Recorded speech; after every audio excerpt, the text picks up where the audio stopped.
हाय दोस्तों, Purvanchal career classes के इस ऑनलाइन प्लेटफॉर्म पे मैं यशवंत गौरव पुनः आपका स्वागत करता हूं। दोस्तों, जीके जीएस करंट अफेयर की इस श्रृंखला में मैं एक और सेशन लेकर आपके सामने उपस्थित हूं, जिसमें मैं बेहतरीन प्रश्नों के साथ जिस तरह से पहले बेहतरीन प्रश्न आपके सामने लेकर उपस्थित रहा हूं, उसी तरह से अब फिर से एक नई क्लास के साथ आपके सामने उपस्थित हूं। तो चलिए दोस्तों, आशा करते हैं कि आप स्वस्थ होंगे, व्यस्त होंगे और अपनी पढ़ाई में मस्त होंगे और पढ़ाई अपनी तेज कर दिए होंगे, क्योंकि परीक्षा आपके नज़दीक आने वाली है। तो परीक्षा जब नज़दीक आ चुकी है दोस्तों, तो कोई कोताही नहीं बरतनी है, कोई लापरवाही नहीं करनी है। अपनी तैयारी नियमित रूप से करना है दोस्तों, और उसमें आगे बढ़ना है और अपनी सफलता सुनिश्चित करनी है। तो दोस्तों चलिए देर ना करते हुए चलते हैं आपके पहले प्रश्न पर। पहला प्रश्न ये रहा आपके सामने। प्रश्न पढ़िए, तब तक हम पेन चूज करते हैं और उसका उत्तर दीजिए। ये प्रश्न रहा आपके सामने दोस्तों, तो जल्दी से बताइएगा। प्रश्न का उत्तर जल्दी बताइएगा आप लोग, तब तक हम पेन चूज कर लेते हैं बढ़िया से। ये देखिए हो गया। चलिए प्रश्न का उत्तर दीजिए। हाल ही में कौन सा देश अपने नियमित राष्ट्रीय टीकाकरण कार्यक्रम में मलेरिया वैक्सीन RTSS या AS01 मॉस्क्यूरिक्स को शामिल करने वाला दुनिया का पहला देश बन गया है? तो दोस्तों यह क्या हो गया? दुनिया का पहला देश बना है। दुनिया का पहला देश, अभी तक या आज तक पहला देश। तो अभी तक कोई ऐसा देश नहीं है जिसने मलेरिया के टीकाकरण को क्या दिया हो, मंजूरी दिया हो। तो मलेरिया के टीकाकरण को अभी कोई देश ऐसा नहीं है जिसने मंजूरी दिया है। तो सबसे पहले इस देश ने दिया है, जो इसमें है दोस्तों। तो इसका नाम क्या है दोस्तों? तो इस वैक्सीन का नाम है R21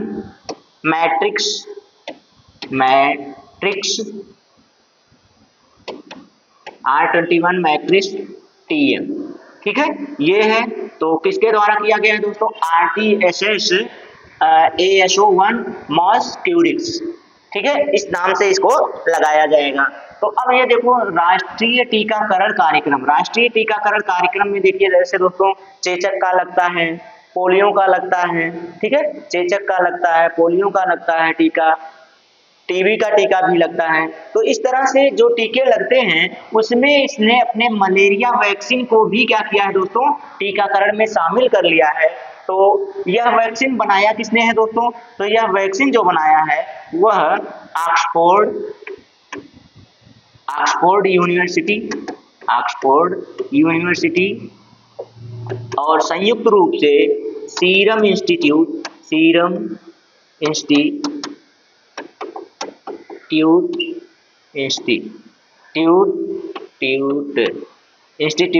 of India serum institute of India, ये दोनों ने संयुक्त रूप से इस वैक्सीन को बनाया है दोस्तों। इन दोनों ने संयुक्त रूप से इस वैक्सीन को बनाया है। किसने किसने बनाया है? ऑक्सफोर्ड यूनिवर्सिटी और सीरम इंस्टीट्यूट ऑफ इंडिया ने। तो इन दोनों ने मिलकर इसको एक वैक्सीन का इजाद किया है दोस्तों। किसका? मलेरिया वैक्सीन का, जो टीकाकरण के रूप में कौन अपने देश में लागू करने वाला पहला देश बना है दोस्तों? तो वह बना है आपका कैमरून देश है, जिसने यह टीकाकरण के रूप में क्या किया है? नियमित टीकाकरण के रूप में इसे शामिल किया है। अब दूसरा क्या है दोस्तों? जिबूती क्या है दोस्तों? जिबूती एक ऐसा देश है दोस्तों जिसने मलेरिया के मच्छर को आनुवांशिक रूप से संशोधित करके, क्या करके? आनुवांशिक रूप से मलेरिया के जो मच्छर हैं इनको आनुवांशिक रूप से संशोधित किया है। क्या किया है? संशोधित किया है। संशोधित करने के बाद इनको पर्यावरण में छोड़ा है। संशोधित करके पर्यावरण में छोड़ा है, जिससे ये जो संशोधित मच्छर हैं वह मलेरिया मच्छर से लड़ेंगे और उनको समाप्त करेंगे। तो दोस्तों यह रहे मलेरिया के ऊपर आपकी जानकारी, और इस जानकारी को दोस्तों अपनी कॉपी में नोट कर लीजिए। क्योंकि अगर इससे नहीं पूछेगा, कैमरून से नहीं पूछेगा, जिबूती से पूछ सकता है। ठीक है, तो इन दोनों जानकारियों को आप नोट कर लीजिए दोस्तों। बस चलते हैं अगले प्रश्न पर। चलिए अगला प्रश्न क्या है, अगला प्रश्न आपके सामने है, देख लीजिए। तो प्रश्न क्या है दोस्तों, जनवरी 2024 जनवरी 2024 में विश्व का सबसे बड़ा लिथियम भंडार कहाँ खोजा गया है दोस्तों? तो सबसे बड़ा लिथियम भंडार कहाँ खोजा गया है दोस्तों? तो यह साल्टन सागर है। कौन सा सागर? साल्टन सागर। क्या है दोस्तों? साल्टन सागर है। साल्टन सागर में इसको खोजा गया और इसकी जो गहराई है दोस्तों, तो समुद्र तल से इस भंडार की जो गहराई है, तो समुद्र तल से इसकी गहराई 228 फीट मानी जाती है। 228 फीट गहरी मानी जाती है। ठीक है, इस भंडार के। तो ये जो भंडार है दोस्तों कितना है? 18 ट्रिलियन टन। कितना है? 18 ट्रिलियन टन है दोस्तों। इससे बैटरी बनाई जाती है। इससे क्या बनाई जाती है दोस्तों? बैटरी बनाई जाती है। और वाहन चालित बैटरी, जो वाहन में चलाई जाती है बैटरी, वह बैटरी बनाई जाती है। अब ये बताइए, तो ये 375 मिलियन वाहन इससे चलाए जा सकते हैं। जितना भंडार है इसका, इस भंडार से इतनी बैटरी तैयार की जा सकती है कि 375 मिलियन वाहन इससे चलाए जा सकते हैं। 375 मिलियन वाहन इससे चलाए जा सकते हैं।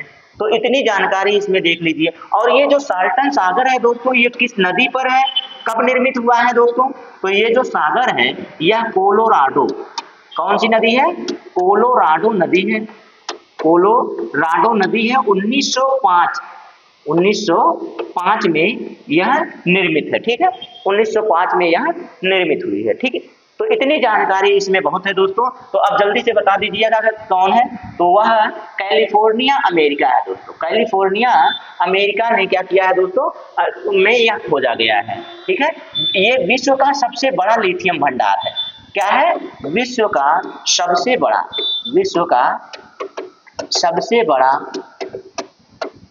लिथियम भंडार है। ठीक है, सबसे बड़ा लिथियम भंडार है ये। इस दृष्टि से यह सबसे महत्वपूर्ण हो जाता है दोस्तों। और आपके सामने न्यूयॉर्क अमेरिका है। न्यूयॉर्क अमेरिका जो है दोस्तों, यह विश्व के सबसे अमीर शहरों में सर्वाधिक अमीर शहर है। जो टॉप 50 शहर होते हैं विश्व के सबसे अमीर शहर टॉप 50 में, तो इसमें जो सबसे पहला है दोस्तों, सबसे अमीर शहर कौन है? तो सबसे अमीर शहर आपका न्यूयॉर्क अमेरिका है। कौन है? तो न्यूयॉर्क अमेरिका है। ठीक है, न्यूयॉर्क है। और अमेरिका के 11 शहर टॉप 50 में शामिल हैं दोस्तों। सबसे अमीर टॉप 50 शहर में अमेरिका के 11 शहर शामिल हैं। ठीक है, तो सबसे अमीर शहर कौन बन गया? तो सबसे अमीर शहर बन गया न्यूयॉर्क। और जो कि अमेरिका में है, और अमेरिका के 11 शहर इसमें शामिल है। ठीक है, तो ये जानकारी भी आप एडिशनल जानकारी के तौर पे अपने पास रखिए। और इसकी जो इस प्रश्न का राइट आंसर था दोस्तों, वह क्या है? कैलिफोर्निया अमेरिका है। और कहाँ पर है दोस्तों? साल्टन सागर में, कोलोराडो नदी से जिसका निर्माण हुआ है दोस्तों 1905 ईस्वी में। समुद्र तल में जो इसकी गहराई है, लिथियम भंडार की गहराई कितनी है दोस्तों? 228 फीट है। विश्व का सबसे बड़ा लिथियम भंडार खोजा गया है कैलिफोर्निया अमेरिका। चलिए आगे चलते हैं आगे। प्रश्न नंबर दूसरा समाप्त हो गया। प्रश्न नंबर तीसरा आपके सामने है दोस्तों, जल्दी से इसका उत्तर दीजिएगा। चलिए, फरवरी 2024 में जारी टॉम ट्रैफिक इंडेक्स। ये टॉम क्या है दोस्तों? टॉम ट्रैफिक इंडेक्स है दोस्तों, जो ट्रैफिक की सूचनाओं की जानकारी रखता है। ट्रैफिक की क्या करता है? जानकारी रखता है और उस पर इंडेक्स जारी करता है कि सबसे ज्यादा जाम शहर कहाँ लगता है, सबसे कम जाम कहाँ लगता है। ठीक है, कहाँ का परिवहन सबसे अच्छा है, कहाँ का परिवहन सबसे खराब है। तो इन सब की जानकारी कौन रखता है दोस्तों? Tom traffic index. तो 2023 में इसने अपनी क्या जारी किया है दोस्तों? सूचकांक जारी किया है, जिसमें इसने दुनिया का सबसे जाम शहर बताया है। दुनिया का सबसे जाम शहर बताया है दोस्तों। तो दुनिया के सबसे जाम शहर में दूसरे स्थान पर कौन है दोस्तों? तो दुनिया के सबसे जाम शहर में भारत का बंगलुरु है दोस्तों, दूसरे नंबर पर। दूसरे नंबर पर कौन है? भारत का बंगलुरु है दोस्तों। अब पहला आपको बताना है, तो पहला इसी ऑप्शन में आपको मिलेगा। तो पहला कौन है दोस्तों? तो पहला ये रहा आपका, पहला कौन है? London, Britain. लंदन का ये जो ब्रिटेन का लंदन है दोस्तों, यह सबसे जाम शहर है, ट्रैफिक के मामले में सबसे जाम शहर है। दूसरे नंबर पर कौन है दोस्तों? भारत का बंगलुरु है। और इसमें जो वेनेजुएला है दोस्तों, वेनेजुएला भारत कह रहे हैं, विश्व में इसके पास 6 ग्लेशियर थे। इसके पास कितने ग्लेशियर थे? 6 ग्लेशियर थे। ग्लोबल वार्मिंग की वजह से यह विश्व का ऐसा देश बन गया है जिसमें 6 के 6 ग्लेशियर अपने क्या कर हो गए, उसके समाप्त हो गए हैं। इसके पास कितने ग्लेशियर थे? 6 ग्लेशियर थे। 6 के 6 ग्लेशियर क्या हो गए? समाप्त हो गए। ठीक है, ग्लेशियर 6 के 6 ग्लेशियर क्या हो गए? समाप्त हो गए। अब उसी में हम्बोल्ट भी शामिल है दोस्तों। हम्बोल्ट ग्लेशियर कहाँ का है दोस्तों? हम्बोल्ट ग्लेशियर भी आपके वेनेजुएला का है, वेनेजुएला का है। अब यह भी धीरे धीरे क्या हो रहा है? ग्लोबल वार्मिंग की वजह से समाप्त होता चला जा रहा है, समाप्त होने की कगार पे है। न्यूयॉर्क, अभी मैंने बताया कि यह दुनिया का सबसे अमीर शहर बन गया है। दुनिया का सबसे अमीर शहर कौन बना है? न्यूयॉर्क बना है। ठीक है, चलिए तो फिर अगला चलते हैं कैलिफोर्निया। कैलिफोर्निया हमने अभी बताया कि सबसे बड़ा लिथियम भंडार, सबसे बड़ा, दुनिया का सबसे बड़ा लिथियम भंडार कहाँ खोजा गया है? तो कैलिफोर्निया के शाल्टन सागर में खोजा गया है। लिथियम भंडार कहाँ खोजा गया है? तो कैलिफोर्निया के शाल्टन सागर में खोजा गया है। तो दोस्तों आशा करते हैं जानकारी आपको अच्छी लगी होगी। अच्छी लगी है दोस्तों तो कमेंट भी कर दीजिए, अपने दोस्तों में शेयर भी कर दीजिए, और चैनल पर यदि आप नए हैं तो चैनल को सबसे पहले सब्सक्राइब कर लीजिए। ठीक है, और प्यारा सा एक लाइक दे दीजिए। चलते हैं अगले प्रश्न पर दोस्तों। तो अगला प्रश्न क्या है, ये देखिए आपके सामने अगला प्रश्न। 4 मई 2024 को भारतीय रिजर्व बैंक, 4 मई 2024 को, कब? 4 मई 2024, 4 मई 2024 को भारतीय रिजर्व बैंक ने, भारतीय रिजर्व बैंक मतलब आरबीआई की स्थापना कब है दोस्तों? तो 1934 एक्ट यानी कि अधिनियम के माध्यम से कब हुआ है? तो 1 अप्रैल 1935 में इसकी स्थापना हुई है। 1935 को इसकी स्थापना हुई दोस्तों। 1 अप्रैल को हम भारतीय क्या मनाते हैं? हूल दिवस मनाते हैं। सोचिए इसी दिन को हमारा भारतीय रिजर्व बैंक की स्थापना हुई है, और हम लोग किस में मस्त रहते हैं? हम लोगों को मूर्ख बनाने में मस्त रहते हैं। सोचिए, तो मूर्ख मत बनाइए, आप इतना याद रखिए कि 1 अप्रैल 1935 को भारतीय रिजर्व बैंक की स्थापना हुई थी। किस अधिनियम के माध्यम से हुई थी? तो दोस्तों 1934। चलिए, तो वित्तीय वर्ष 2023-24 के लिए भारत सरकार को लाभांश के रूप में कितने करोड़ का हस्तांतरण रूप में प्रदान हुआ है, मंजूरी प्रदान हुआ है दोस्तों? तो इसमें ये फैक्ट है, इसमें बहुत ज्यादा इधर उधर नहीं करना है।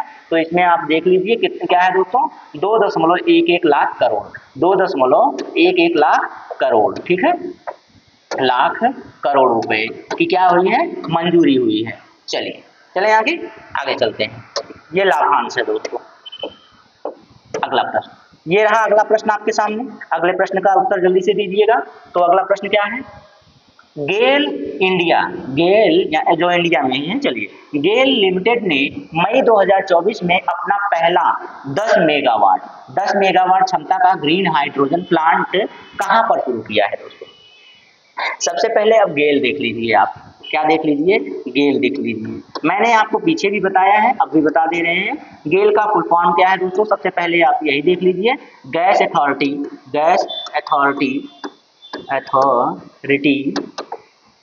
अथॉरिटी ऑफ इंडिया लिमिटेड,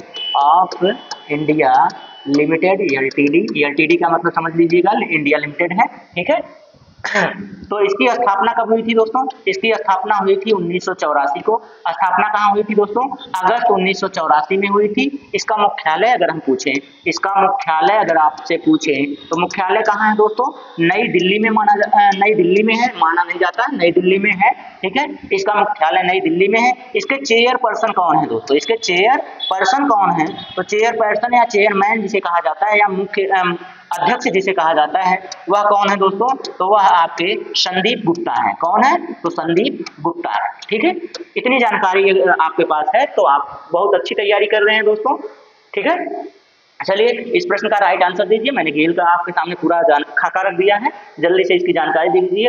हाँ, ये जो है दोस्तों, ये गेल के द्वारा जो किया जा रहा है, प्लांट शुरू किया जा रहा है, यह दुनिया का सबसे बड़ा मेगा ग्रीन हाइड्रोजन प्लांट है। दुनिया का सबसे बड़ा green hydrogen plant, hydrogen plant है, इसलिए यह महत्वपूर्ण हो जाता है। इसलिए ये क्या हो जाता है दोस्तों? सबसे महत्वपूर्ण हो जाता है। इतनी जानकारी आपके पास है, जल्दी से इस प्रश्न का राइट आंसर आप दे दीजिए हमको।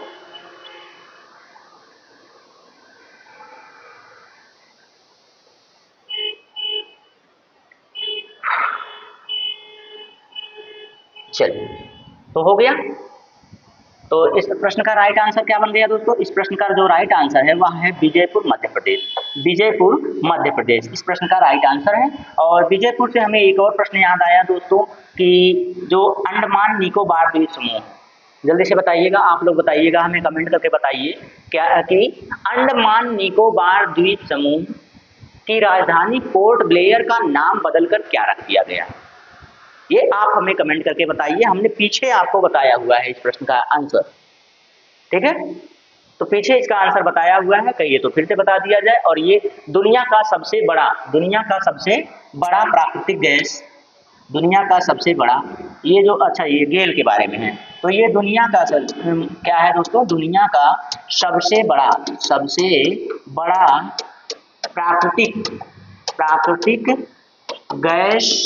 प्राकृतिक गैस प्रसंस्करण यानी कि शोधकर्ता, प्रसंस्करण एवं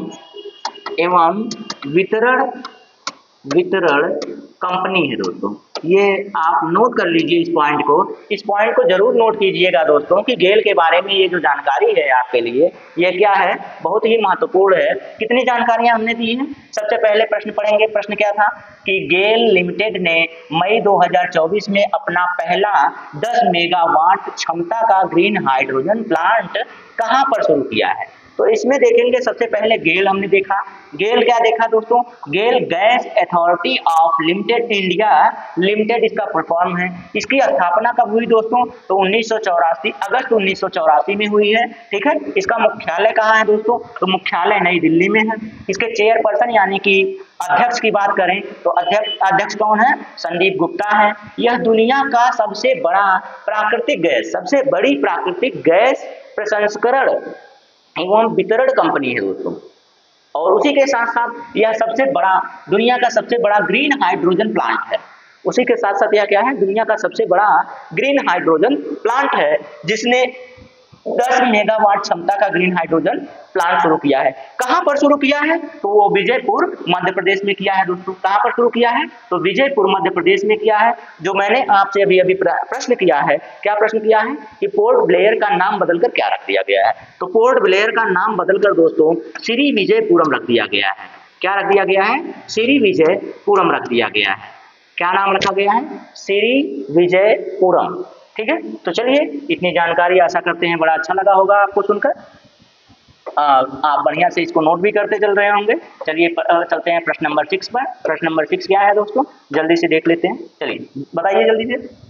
केंद्रीय विद्युत प्राधिकरण, ये याद रखिएगा, केंद्रीय विद्युत प्राधिकरण द्वारा मई 2024 लिख लीजिए, मई 2024 में जारी आंकड़ों के अनुसार वित्त वर्ष 2024 में राज्य ट्रांसमिशन यूटिलिटीज द्वारा 1460 सर्किट किलोमीटर ट्रांसमिशन लाइन जोड़ने के मामले में कौन सा राज्य शीर्ष पर है? तो दोस्तों यहाँ भारत के परिप्रेक्ष्य में पूछा जा रहा है। किसके परिप्रेक्ष्य में? तो भारत के परिप्रेक्ष्य में पूछा जा रहा है कि 1460 सर्किट किलोमीटर ट्रांसमीटर लाइन जोड़ने के मामले में शीर्ष पर कौन सा राज्य है? तो दोस्तों प्रश्न बहुत बड़ा है, तो एक बार फिर से इसको हम रिपीट करेंगे। केंद्रीय विद्युत प्राधिकरण द्वारा मई 2024 में जारी आंकड़ों के अनुसार वित्त वर्ष 2024 में राज्य ट्रांसमिशन यूटिलिटीज द्वारा 1460 सर्किट किलोमीटर ट्रांसमिशन लाइन जोड़ने के मामले में कौन सा राज्य शीर्ष पर है? तो बात भारत की है, भारत देश की है, तो भारत देश के हम भी हैं। भारत देश से दोस्तों कहाँ का है? तो यूपी का है, यूपी का है दोस्तों। जिस स्टेट से हम हैं यानी कि हमारा प्यारा प्यारा उत्तर प्रदेश है इस प्रश्न का राइट आंसर। चलिए चलते हैं अगले प्रश्न पर। अगला प्रश्न क्या है? प्रश्न नंबर 7। प्रश्न नंबर 7 क्या है दोस्तों? प्रश्न नंबर 7 देख लीजिए। मई 2024 में आखिरी सप्ताह में किस अंतरराष्ट्रीय रेटिंग एजेंसी ने अर्थव्यवस्था पर भारत के दृष्टिकोण को स्थिर से सकारात्मक में संशोधित किया है? सबसे पहले दोस्तों अंतरराष्ट्रीय रेटिंग एजेंसी ने भारत की जो अर्थव्यवस्था थी उसको क्या माना था? स्थिर माना था। तो अब उसे संशोधित करके क्या कर दिया गया है? सकारात्मक कर दिया गया है। क्या कर दिया गया है? सकारात्मक रूप दे दिया गया है। सकारात्मक का क्या मतलब होता है दोस्तों? वृद्धि करना। सकारात्मक का मतलब आगे वृद्धि करना, यानी कि ये जो हमारा स्थिर अर्थव्यवस्था कही जाती थी वह अब सकारात्मक अर्थव्यवस्था कही जा रही है दोस्तों। तो किस रेटिंग एजेंसी ने दिया है दोस्तों? किस अंतरराष्ट्रीय रेटिंग एजेंसी ने यह दिया है? तो यह दिया है S&P ग्लोबल रेटिंग एजेंसी ने दिया है। ठीक है, चलिए चलते हैं अगले प्रश्न पर। अगला प्रश्न क्या है दोस्तों? ये नोट कर लीजिएगा। ये नोट करने के बाद चलते हैं अगले प्रश्न पर। अगर स्क्रीनशॉट लेना हो तो स्क्रीनशॉट भी ले लिया कीजिए, हम साइड में हट जाते हैं इसीलिए। ये देखिए प्रश्न नंबर 8 आपके सामने। प्रश्न नंबर 8 आपके सामने है दोस्तों। बहुत प्यारा सा प्रश्न है और भारत के ही परिप्रेक्ष्य में यह भी है। यह भी किसके परिप्रेक्ष्य में है? भारत के परिप्रेक्ष्य में है। ठीक है, इसमें टॉप 5 देशों की सूची देखी जाएगी। टॉप 5 देशों की सूची देखी जाएगी जिसमें चीन, मैक्सिको, फ्रांस मिलेगा आपको। हाँ, चीन, मैक्सिको, फ्रांस के साथ एक और कौन सा है? फिलीपींस। ये भी देखने को मिलेंगे दोस्तों। तो जल्दी से इस प्रश्न को पढ़िए, देखिए क्या है इस प्रश्न में। तो संयुक्त राष्ट्र संघ की प्रवासन एजेंसी द्वारा मई 2024 में जारी विश्व प्रवासन रिपोर्ट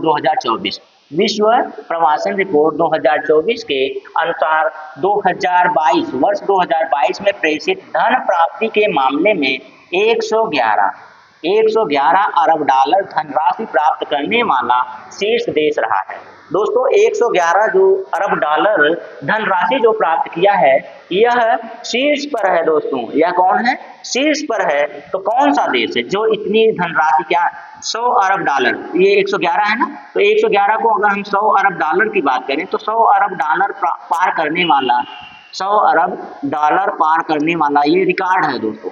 ये विश्व का रिकॉर्ड है कि कौन सी विश्व प्रवासन रिपोर्ट कंपनी ने बताया है कि यह एक रिकॉर्ड है कि 100 अरब डॉलर धनराशि प्राप्त करना शीर्ष की बात है। ठीक है, शीर्ष पर कौन है? तो शीर्ष पर अपना भारत है। अब इसमें टॉप 5 है, टॉप 5 की रेटिंग ली जाती है दोस्तों।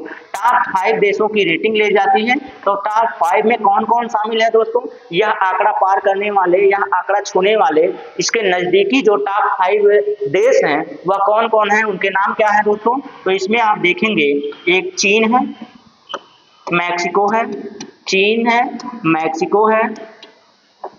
मैक्सिको, फ्रांस और फिलीपींस है। ठीक है, फिलीपींस है। और एक आपके सामने वहां पड़ा हुआ है। एक कहाँ है दोस्तों? आपके सामने पड़ा हुआ है, कौन है? भारत इस पर, इसमें क्या है दोस्तों? इस टॉप 5 में भी भारत क्या है? शीर्ष पर है। भारत क्या है दोस्तों? शीर्ष पर है। तो इतनी जानकारी आप अपने पास रखिए कि इसमें टॉप 5 में कौन कौन से देश हैं और कितने का आंकड़ा भारत ने पार किया है, कितने का आंकड़ा भारत ने पार किया है दोस्तों। और ये भी जानते रहिए कि 2020 में इस आंकड़े में कितनी राशि थी। 2020 में इस आंकड़े में, ये 2022 का आंकड़ा है, ये 2022 का आंकड़ा है। जरा 2020 का भी आंकड़ा बता दीजिए, 2020 में कितनी धनराशि प्राप्त हुई थी भारत को? तो 2020 में भारत को 83.15 अरब डॉलर प्राप्त हुआ था। ठीक है, इतनी धनराशि प्राप्त हुई थी। ये रहा पिछला आंकड़ा और ये रहा जो वर्तमान आंकड़ा है दोस्तों भारत के परिप्रेक्ष्य में, तो कितना है? 111 करोड़। 111 दोस्तों एक और इंडेक्स को दर्शाता है। 111 जो है ये दोस्तों भारत की भुखमरी सूचकांक है। 111, सोचिए इतना पैसा का मतलब शीर्ष पर चली गई, इतना पैसा आ गया, 111 अरब डॉलर प्राप्त करके शीर्ष पर चली गई। लेकिन 111 भुखमरी सूचकांक भी है इसका, भारत का भुखमरी सूचकांक कितना है दोस्तों? 111। ये भुखमरी सूचकांक है भारत का, भारत की रैंक है। ठीक है, भुखमरी सूचकांक में भारत की रैंक कितनी है दोस्तों? तो 111 है। 111 देखने के बाद हमें वह भी याद आ गया, तो ये भी जानकारी आप अपने पास रख लीजिए। स्क्रीनशॉट लेना है तो ले लीजिए, नहीं लेना है तो आप नोट कर लीजिए। ठीक है, चलिए, और अगर फिर भी नहीं समझ में आए तो इसे आप क्या करेंगे? रिवाइज करके देख लेंगे। चलिए, प्रश्न नंबर 9। तो प्रश्न नंबर 9 क्या है मेरे प्यारे दोस्तों? तो ये देख लीजिए, वित्तीय वर्ष 2023-24 में भारत का सबसे बड़ा व्यापारिक भागीदार देश। वित्तीय वर्ष 2023-24 में भारत का सबसे बड़ा भागीदारी व्यापारिक देश कौन सा है दोस्तों? तो ये पूछ रहा है व्यापारिक भागीदार देश कौन सा है। तो दूसरे नंबर पर कौन है दोस्तों? दूसरे नंबर पर अमेरिका है। दूसरे नंबर पर कौन है? अमेरिका है। ये पहले नंबर पर था। ये किस नंबर पर था दोस्तों? पहले नंबर पर था, लेकिन इस समय दूसरे नंबर पर है। इस समय कितने नंबर पर है दोस्तों? दूसरे नंबर पर है। किसने इसको पछाड़ा है? किसने इसको पछाड़ कर नंबर 1 हासिल किया है दोस्तों? तो नंबर 1 हासिल किया है आपके पड़ोसी देश चीन ने। ठीक है, तो चीन के साथ जो हमारा व्यापारिक भागीदारी है यह सबसे बड़ा हो गया है। सबसे ज्यादा व्यापार हम किसके साथ कर रहे हैं दोस्तों? तो चीन के साथ कर रहे हैं। अमेरिका को दूसरे नंबर पर छोड़ दिया है। तो कितना किया है दोस्तों? तो 118.4। और अमेरिका के साथ कितना था? जल्दी से आप लोग देख लीजिएगा, अमेरिका के साथ कितना था दोस्तों? तो अमेरिका के साथ आपका था 118.3 अरब। ठीक है, अरब डॉलर। ठीक है, तो ये हो गया। इतनी जानकारी आप अपने पास रखिए। नंबर 1 पर कौन है भागीदारी व्यापारिक में? व्यापार में सबसे ज्यादा किसके साथ व्यापार हो रहा है? तो चीन के साथ हो रहा है। दूसरे नंबर पर आपका अमेरिका है। पहले नंबर पर था लेकिन दूसरे नंबर पर रिप्लेस हो चुका है। ठीक है, चलिए चलते हैं अगले प्रश्न पर। अगला प्रश्न क्या है? प्रश्न नंबर 10वां होगा। ये रहा आपके सामने प्रश्न नंबर 10वां।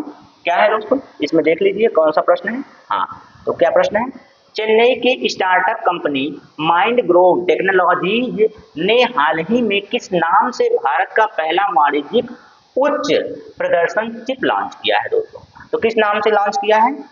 तो सिक्योर IoT के नाम से। किस नाम से? सिक्योर IoT के नाम से। इसमें एक ही ऑप्शन ही है, तो इसे बहुत ज्यादा हम लोग प्रायोरिटी तो दे नहीं सकते। चलिए, इसमें मतलब ये हो गया, क्या हो गया दोस्तों कि चेन्नई की स्टार्टअप कंपनी माइंडग्रोव टेक्नोलॉजीज ने हाल ही में किस नाम से? तो सिक्योर IoT के नाम से भारत का पहला वाणिज्यिक उच्च प्रदर्शन चिप लॉन्च किया है दोस्तों। तो इस चिप का नाम याद रखिएगा, क्योंकि ये भारत का पहला वाणिज्यिक उच्च प्रदर्शन चिप है। भारत का पहला वाणिज्यिक उच्च प्रदर्शन चिप है दोस्तों, इसलिए इसको आपको याद रखना पड़ेगा। नाम क्या है दोस्तों? सिक्योर IoT है। और किसने लॉन्च किया है दोस्तों? चेन्नई की स्टार्टअप कंपनी माइंडग्रोव टेक्नोलॉजीज ने। ठीक है, इतनी जानकारी आप अपने पास जरूर रखिएगा। चलिए चलते हैं अगले प्रश्न पर। प्रश्न नंबर 11। ये रहा प्रश्न नंबर 11। जल्दी से इसका उत्तर दीजिए और उत्तर देकर अपना नाम दर्ज करवाइए टॉप की लिस्ट में। चलिए, हाल ही में बजाज ऑटो ने किस नाम से दुनिया की पहली CNG मोटर, कौन सी मोटर दोस्तों? पहली CNG मोटर, माफ कीजिएगा, CNG को GNG लिख रहे हैं। पहली CNG मोटरसाइकिल लॉन्च किया है दोस्तों। तो इस समय हेड कौन है बजाज के? बजाज जो कंपनी है मोटरसाइकिल बनाती है, उसके हेड कौन है दोस्तों? तो उसके हेड हैं राजीव बजाज। कौन है दोस्तों? राजीव बजाज हैं। ठीक है, कौन है? तो राजीव बजाज हैं। इस प्रश्न का राइट आंसर आप बताइए। हमने उनके हेड का नाम बता दिया है, इस प्रश्न का राइट आंसर आप बता दीजिए तब तक।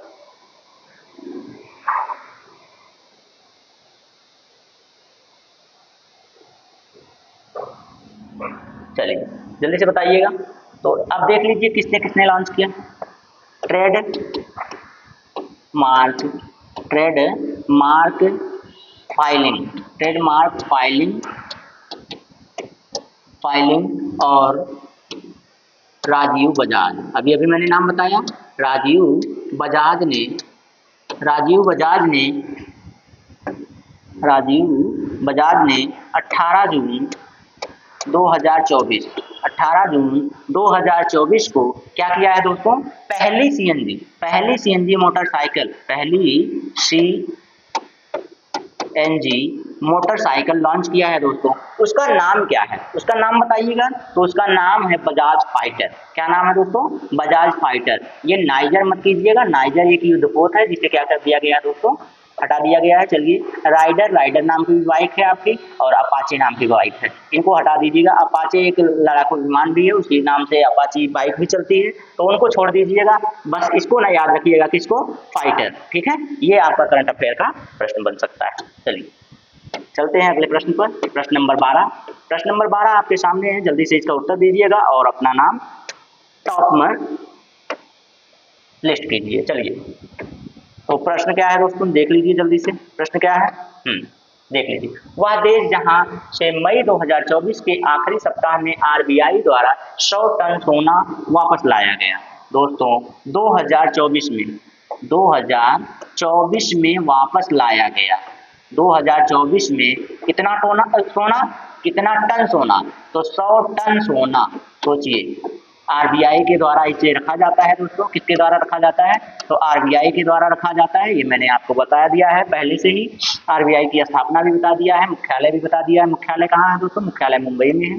मुख्यालय कहाँ है, तो मुख्यालय मुंबई में है। बैंकों का बैंक है ये, क्या है दोस्तों, बैंकों का बैंक कहलाता है। ठीक है, बैंकों का बैंक कहलाता है। ठीक, बैंकों का बैंक, बैंकों का बैंक कहलाता है दोस्तों। जल्दी से बताइए। चलिए अध्यक्ष भी मुख्यालय भी बता दिए और उसका नाम भी बता दिए, लेकिन ये बताइए कि ये तो हो गया कि लाया कब गया है, रखा कब गया था ये सोना गिरवी, ये सोना गिरवी रखा कब गया था दोस्तों, और कहाँ पर रखा गया, तो यह रखा गया था दोस्तों ब्रिटेन में। कहाँ रखा गया था, ब्रिटेन में रखा गया था।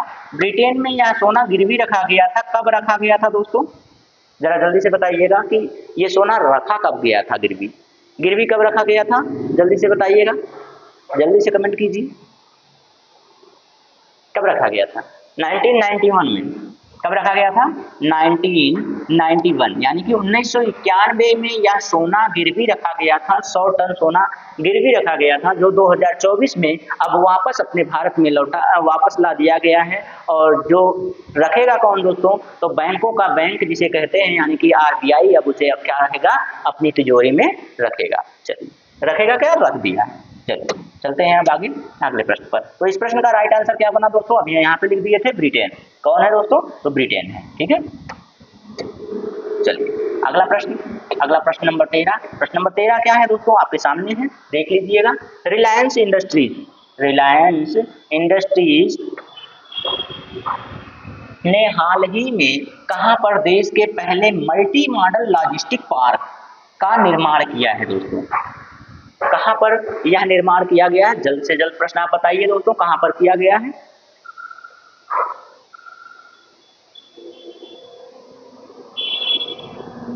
जल्दी से बताइएगा।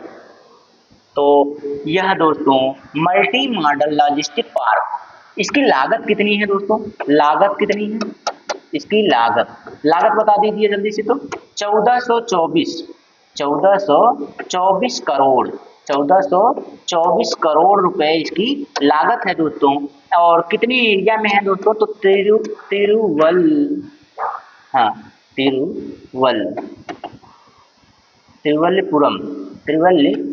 में।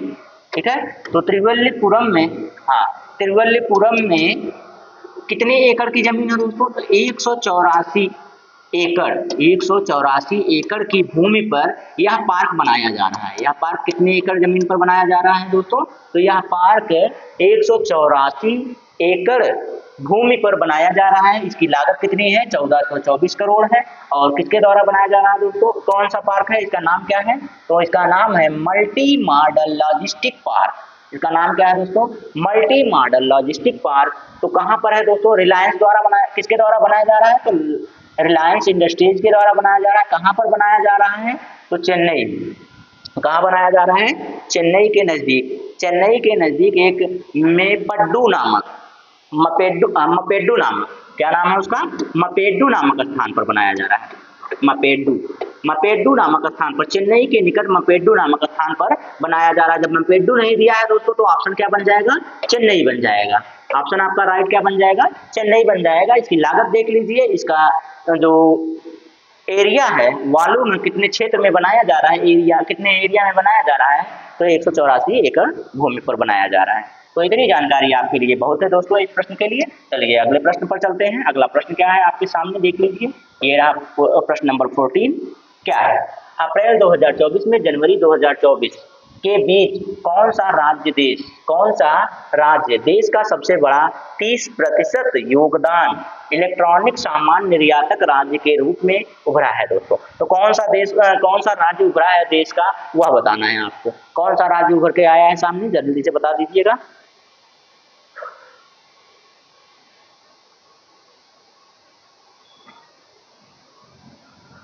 कौन सा राज्य है दोस्तों, जल्दी से बता दीजिएगा। तो कितना हो गया दोस्तों? पहले कितना था? तो पहले 7 मिलियन था। पहले कितना था? 7 मिलियन के आसपास था। अब कितना हो गया है? 9 प्लस के आसपास हो गया, 9 प्लस मिलियन के आसपास हो गया है दोस्तों।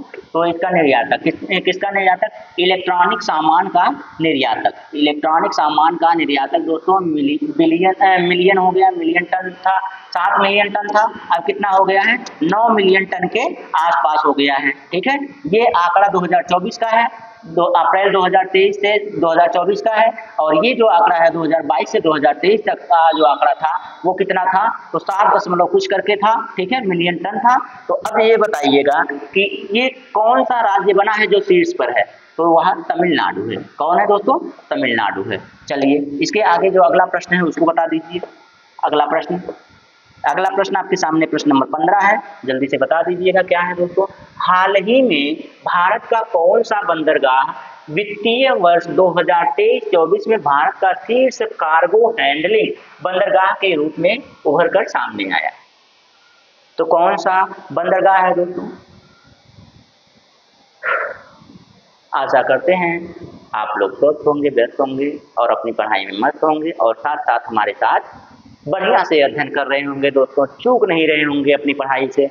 तो चलिए दोस्तों, एक भी दिन अपनी अटेंडेंस गवाइएगा मत दोस्तों, प्रेजेंटिंग अपनी गवाइएगा मत। चलिए बहुत ही महत्वपूर्ण प्रश्न आपके सामने होते हैं ये जो भी प्रश्न है।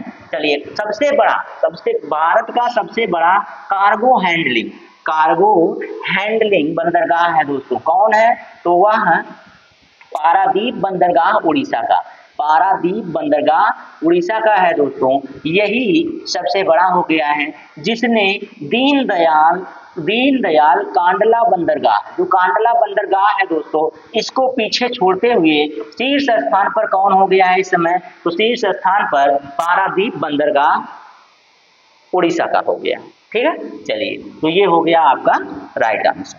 तो इसमें ये जो दोनों है, दोनों और इनमें से कोई नहीं, इनको काट दीजिए। सही ऑप्शन कौन हो गया? तो पारादीप हो गया। अगला प्रश्न देखते हैं। अगला प्रश्न क्या है आपका? प्रश्न नंबर 16। प्रश्न नंबर 16 जल्दी से आप बताइएगा। ये रहा आपके सामने।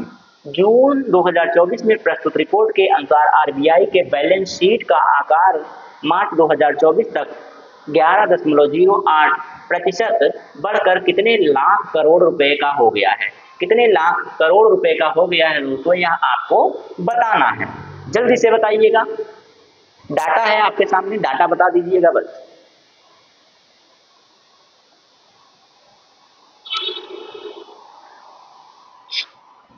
चलिए जल्दी से बताइएगा। तो दोस्तों यह कितना है? यह है आपका 70.47 लाख करोड़, जो कि 11.08% बढ़ने के बाद हुआ है। तो कितने में बढ़कर इतना हुआ है दोस्तों?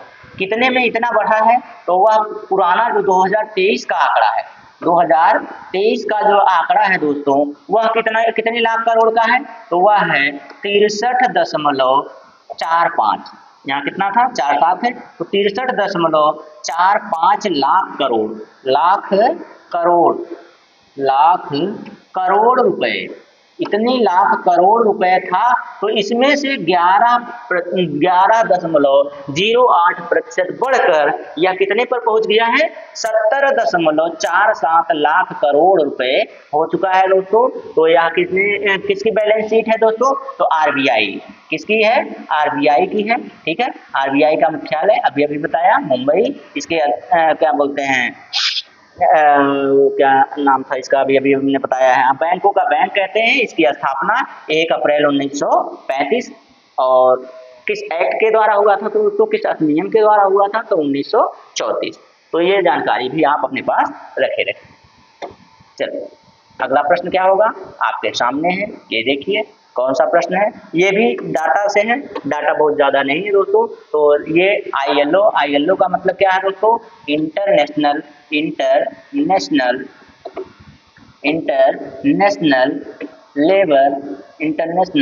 लेबर ऑपरेटर ऑर्गेनाइजेशन है दोस्तों। ऑपरेटर हम कह रहे हैं ऑर्गेनाइजेशन, ठीक है, ऑर्गेनाइजेशन।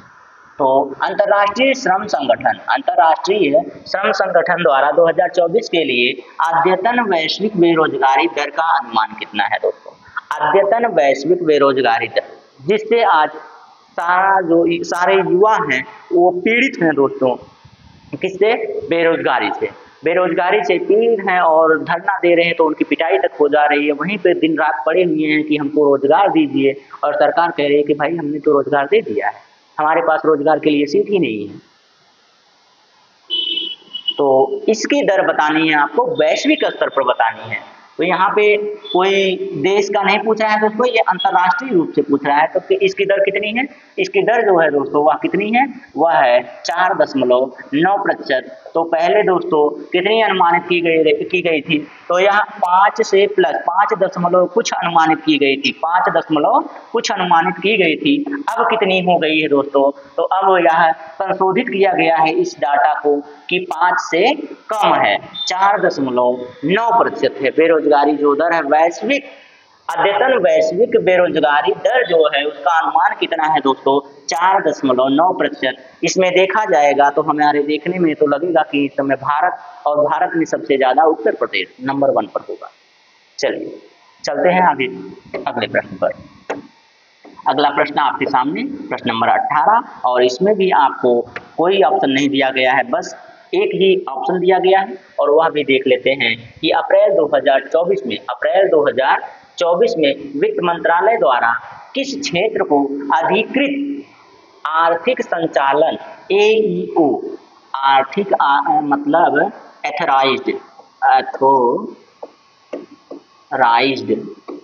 एथोराइज्ड इकोनॉमिक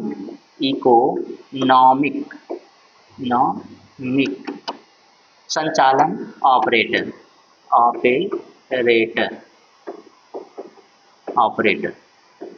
संचालन ऑपरेटर, ठीक है।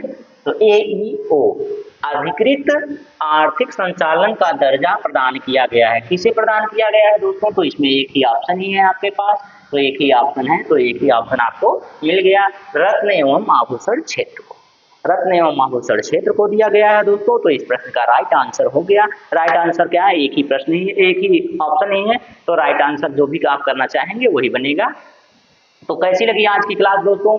अच्छी लगी है तो लाइक और कमेंट जरूर कीजिएगा, और हमारे पूर्वांचल करियर क्लासेस को ज़्यादा से ज़्यादा लाइक और सब्सक्राइब कीजिए दोस्तों। इससे जुड़ना ना भूलिए, ताकि आपके ये जो बेहतरीन कंटेंट है ये आपसे ना छूट पाए दोस्तों, और अपनी सफलता के रास्ते में अपना जो ये लक्ष्य है उसको पाने के लिए जरूर से जरूर जुड़ें। ठीक है दोस्तों, तो आज के लिए इतना ही दोस्तों, धन्यवाद।